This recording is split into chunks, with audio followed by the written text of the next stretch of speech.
그러면 지금 계속 윤석열 후보를 지지하고 계시지만 솔직히 지금 우파의 상황도 많이 녹록지가 않잖아요.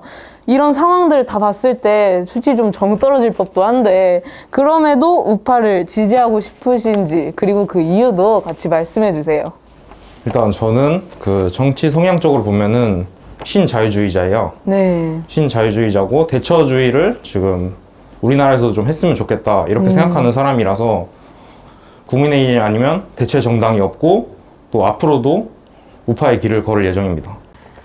일단 청년들에게 지금 가장 많이 결여된 게 성공해서 노력해서 성공할 수 있는 그런 희망과 공정한 기회가 굉장히 많이 결여됐다 생각을 하거든요. 네. 얼마나 많은 훌륭한 똑똑한 젊은 인재들이 다 보면 공무원 시험 준비하고 있어요.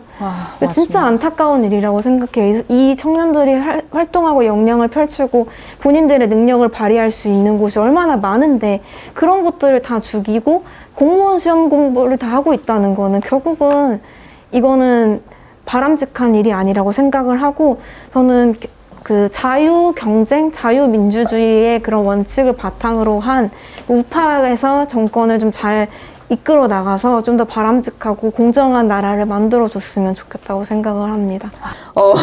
이건 좀 재밌으라고 한 질문인데 혹시 지금 탈모에 대한 걱정이 하나 있으신가요? 제가 사실 탈모입니다. 여기서 커밍아웃을. 제가 저도 이제 탈모인이지만 정말 대의를 위해서는 탈모보다는 어떤 면역항암제, 표적항암제 이런 조금 중증에 해당하는 분들에게 이런 건보료를 적용하는 게 맞지 않나. 왜냐면 자원은 한정되어 있고, 그쵸. 제가 탈모라도 살 수는 있거든요, 솔직히. 스트레스 받지만. 네. 이래서 탈모약 살 수 있고요. 네네. 근데 면역항암제 그런 분들은 그냥 몇 억을 한단 말이죠. 아니면 그쵸. 한 번 치료에 수천만 원 드는데, 그거는 목숨을 잃고, 우파가 추구하는 기회에 도전할 수 있는 그런 아예 어떤 여지를 다 없애버리는 질병이기 때문에 우파의 가치를 실현하기 위해서라도 저는 그런 좀 힘든 분들에게 선별적으로 하는 게 맞다고 생각합니다. 제가 풍성해서 이런 말을 드리는 게 아니고 네네네. 저는 무조건 반대입니다. 무조건 반대. 앞서 제가 처음에 말씀드렸듯이 저는 문재인 케어에도 반대를 한다고 말씀드렸는데 그쵸. 일단 지금 건강보험 자체가 재정이 지금 위험하고 그런 상황에서 탈모약까지 보험 처리를 해준다. 이거는 결국 나중에 우리 세대가 다 부담해야 될 거거든요. 건강보험료의 건강보험의 유지와 그 건강보험료 인상을 막기 위해서라도 지금 현재 보장률보다도 저는 줄여야 된다고 생각하는 와중에 탈모약 절대 반대입니다. 제 말이 정답이라고 생각은 하지 않지만 제 상식선에서 한번 얘기를 해보자면 좋습니다. 우선 탈모 대상자가 보기로 전 국민의 한 23만 명 정도가 된다고 하나? 아마 보니까 대충 그렇더라고요. 네. 그런 특정인들을 대상으로 무언가의 정책을 낸다면 그러면 어찌됐건 이건 또 나라의 세금을 써야 되는 거잖아요. 그렇죠. 지금도 보니까 그런 거 탈모약을 지원을 해주지 않는 상태에서도 보험료는 계속해서 오르고 있던데 이걸 하려면 또 보험료는 또 올려야 될 거고 그럼 만약에 탈모약이 아무래도 생명에 직접적으로 지장이 있지 않은 병인데도 이걸 지원해준다면 추후에 미용 쪽이다. 뭐 성형이라든지 뭐 그 이외에도 뭐 여드름 치료제 이런 것들에 대해서도 분명 반발이 있을 거고 그리고 사실 지금 탈모 물론 그분들의 제가 심정을 알진 못하지만 굉장히 뭐 살아가는데 미용 목적으로 굉장히 조금 불편을 끼칠 뿐이지 생명적으로 뭐 불편함을 끼치고 있지는 않을 거예요. 그렇죠. 차라리 그분들을 지원해 주는 것보다는 예를 들어 암이 걸렸는데 암 치료할 돈이 없어서 큰일 날 사람이라든지 또는 뭐 돈이 없어서 암 검사를 늦게 하다가 뒤늦게 발견돼서 죽는 사람도 굉장히 많잖아요. 그렇죠. 차라리 그런 쪽으로 먼저 지원을 해주는 게 더 우선적이지 않나라는 생각은 합니다, 개인적으로. 조금 더 이제 민감한 주제를 함께 다뤄보도록 할게요. 지금 이제 의사 선생님들께서 시위하고 난리 났죠? 백신 패스입니다. 이 백신 패스에 대해서 어떻게 생각하시는지 의견을 저희가 한번 여쭤보고 싶습니다. 백신 패스 같은 경우에는 일단 개인의 기본권을 침해한다고 생각을 해요. 그 백신 같은 경우 이제 내가 백신을 맞을 자유가 있는 것처럼 백신을 안 맞을 자유도 있는 건데 맞죠. 그 백신 패스를 도입함으로 반강제적으로 백신을 맞으라고 강권하는 거고 백신을 안 맞으면 일상생활이 불가능하게 만들어버리는 건데 그건 또 이제 백신 미접종자들을 차별하는 거거든요. 그렇죠. 지금 문재인 대통령이 뭐 인권 변호사 출신이고 또 차별금지법 만들자고 주장하시는 분 아닙니까? 근데 이제 합당한 이유 없이 그렇게 백신 미접종자들을 차별하는 거는 진짜 그거 자체가 좀 모순이라고 생각을 해요. 네, 그럼 이제 마지막 질문입니다. 나라를 향해 청년으로서 바라는 점이 있다면? 저희가 우파를 지지한다고는 말씀드렸지만 궁극적으로는 둘 다 필요한 존재라고 보거든요. 네. 둘 다 필요하고 무슨 말을 하는지는 다 알겠습니다. 우파도 그렇고 좌파도 그렇고. 근데 일단 이런 이념보다도 우리가 어떤 정치공학적인 이해득실이나 개인의 사익이 아니라 정말로 사람들을 위해서 정말 이 사회를 올바른 방향으로 이끌겠다는 마음을 가진 분들이 많이 나와서 또 많이 공부하고 또 과학적인 토론을 많이 해서 서로 합치에 이를 수 있으면 좋겠어요. 그게 공정이든 어떤 뭐 에너지 문제든 뭐 젠더 문제든 모든 문제에 있어서 프레임 전쟁, 갈라치기 전쟁, 뭐 정치공학적인 전쟁 이렇게 가버리면 사실 영원히 고통만 받다가 서로 불행해지는 거거든요. 맞습니다. 그래서 정치인들이 좀 계몽을 하고 또 어떤 공부를 많이 하는 그런 이제 가슴에 그런 마음을 품은 정치인들이 많이 들어와서 정치를 조금 쇄신했으면 좋겠습니다. 이제 청년들이 꿈을 자유롭게 펼칠 수 있는 그런 나라가 됐으면 좋겠어요.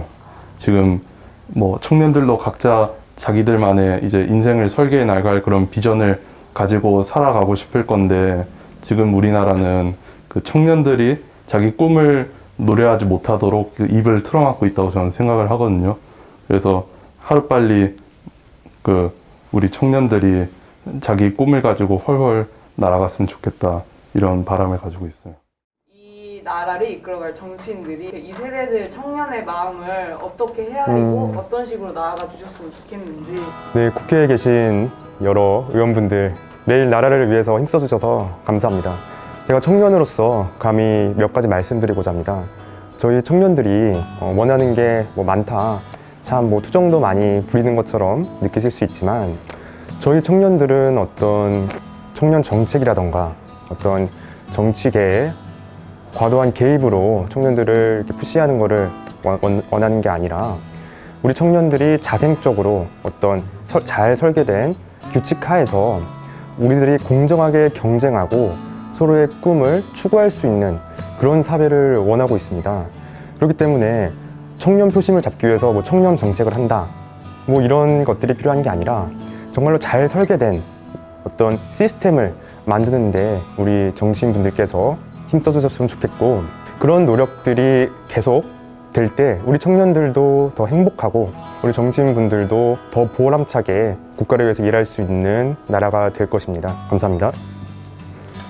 일단 저는 2007년도 한나라당 시절부터 저희 당을 지지해 왔는데 늘 그랬듯이 굉장히 어려움도 있었고 또 정권이 바뀌기도 하면서 굉장히 힘든 시간을 겪었습니다. 그럼에도 불구하고 저는 이 당에 계속 남아있을 것이고 어디 가서 제가 국민의힘을 지지한다고 당당히 말할 수 있도록 여러분 노력해 주시면 감사하겠습니다. 아까 인터뷰에서 원래 하고 싶었었는데 하지 못하고 지금 막 떠오르는 걸 좀 말씀을 드리면, 가끔 이렇게 문득 느끼는 건데 우리나라 그런 정치나 정책, 혜택, 지원들이 외국인들에게 더 좀 지원이 가고 내국인들에게는 오히려 역차별이 되는 요소가 꽤 있다고 생각을 하거든요. 예를 들어서 지금 다문화 가정에게 지원하는 것들이 꽤 많아요. 그 중에서도 또 하나가 그 어린이집에 입소하는 그 대기 1순위가 들어가는 게 다자녀, 3명 이상의 자녀를 가지고 있는 사람, 그리고 다문화 가정이에요. 그리고 2순위는 한부모 가정, 그리고 3순위가 나머지입니다. 그러면 일반적인 그냥 결혼해주고 아이를 가지고 있는 일반적인 내국인 사람들은 자녀가 3명 이상 되지 않으면 그냥 1순위에 들어갈 수가 없고, 내국인이 아니라 그냥 다문화 가정의 자녀는 그냥 다문화 가정이라는 이유만으로 1순위가 돼요. 그래서 예를 들어서 만약에 어린이집 입소 순위가 만약 30위를 받았다라고 하면 저는 30위에서 그 순차적으로 줄어드는 게 아니라 제가 기다리는 중에 만약에 또 다른 다문화 가정 아이가 들어오면 저는 계속 뒤로 밀립니다. 그러면 아이가 초등학교 입학할 때까지 입소 대기인 사람도 꽤 많아요. 이런 것들이 사실 좀 시정이 좀 돼야 된다고 생각을 하고요. 이런 것들이 보니까 처음에는 아마도 2006년도에 노무현 정부 시절 때 처음 지원을 시작했던데 그때는 사회적 약자 소외계층이라고 봤던 것 같아요. 근데 지금은 그렇지 않다고 생각을 하거든요. 이런 것도 좀 개선이 돼야 된다고 보고, 그다음에 청년들이 사실상 결혼 연령이 점점 늦어지면서 신혼부부 특별대출, 신혼부부 특별공급 이런 것들에 대한 제한은 사실상 옛날 기준에 맞춰 있거든요. 사회초년생? 그렇게 했었는데 지금은 그 정도 나이에 사회초년생의 나이에 결혼하는 사람이 사실 그렇게 많지 않습니다. 사실 결혼할 만한 여건이 되지 않고요. 그러다 보면 소득 수준은 그 신혼부부 특별대출이나 신혼부부 혜택에 비해 높으나 재산이 없는 사람들은 그 어떤 대출 혜택도 아니면 청년 신혼부부에 대한 특별 공급 혜택도 받을 수가 없어요. 근데 결국은 그런 혜택을 받을 수 있는 사람은 본인의 능력은 그렇게 경제적 능력이 많지 않으나 부모님이 돈이 있으신 분들이 혜택을 받을 수밖에 없어요.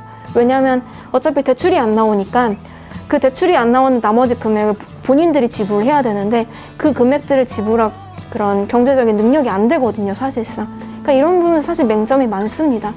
이런 것들을 사실 청년들이나 거기에 가장 피부에 와닿게 느낀 사람들에게서 정보를 좀 많이 듣고 피드백을 많이 받으면서 개선을 하고 개정을 하면서 좀 좋은 방향으로 나아갈 수 있었으면 좋겠습니다. 그리고 많은 청년들에게 좀 공정한 기회, 그리고 좀 누구나 노력하면 성공하고 자기의 집과 보금자리와 자기의 가정을 꾸리고 그 가정을 자기들이 예쁘게 좀 꾸미면서 예쁘게 살 수 있는 그런 기회를 박탈하지 않도록 좀 도와주셨으면 좋겠습니다. 감사합니다. 제가 지금 정치인분들에게 좀 바라는 게 있다면 사실 현 정부의 염증을 느낀 청년으로서 정권 교체를 희망하고 있는 청년이기 때문에 좀 국민의힘 지지자들 그리고 국민의힘의 정치인분들에게 부탁하고 싶은 게 있습니다. 지금 행보로 가면 절대로 못 이겨요. 정권 교체 못합니다. 제가 생각하기에 정권을 교체할 수 있는 방법은 크게 제가 생각하기에는 한 3가지 정도 있다고 생각합니다. 첫 번째, 안철수 후보와 단일화. 두 번째, 후보 교체. 세 번째, 지금 이준석 당대표님의 주도하에 이루어지는 전략을 좀 이용해서 나머지 선거를 잘 치렀으면 하는 바람이 있기 때문에 제발 지금처럼 계속 고집대로 하지 마시고 이번만큼은 좀 고집을 내려놔 주시고 이번 대선 굉장히 중요한 선거예요. 이번 선거가 어떻게 되냐에 따라서 향후 5년은 우리 추후에 30년, 40년 후의 미래가 암울해질 수도 있기 때문에 제발 잘 생각하셔가지고 지금 당장의 밥그릇보다는 우리 청년들에게 후의 미래를 잘 살아갈 수 있도록 잘 생각하셔가지고 선거 치러주셨으면 감사하겠습니다. 안녕하세요. 정치인 여러분들. 지금 나라가 여러분들 아시다시피 많이 힘듭니다. 뭐 경제도 힘들고 국민 분열도 이렇게 심했던 적이 없고 정말 이제는 여러분들이 힘을 합쳐서 대한민국을 위한 올바른 정치를 해야 할 때입니다. 이제 좀 그만 싸우셨으면 좋겠고요. 특히 청년들의 목소리에 귀 기울이지 않고 자기 이득만 챙기려는 정치인들이 몇 명 계신데 그런 정치인분들도 이제 청년들의 목소리 그리고 나아가 국민들의 목소리에 귀 기울여서 정말 국민을 위한 정치를 펼치셨으면 좋겠습니다. 감사합니다.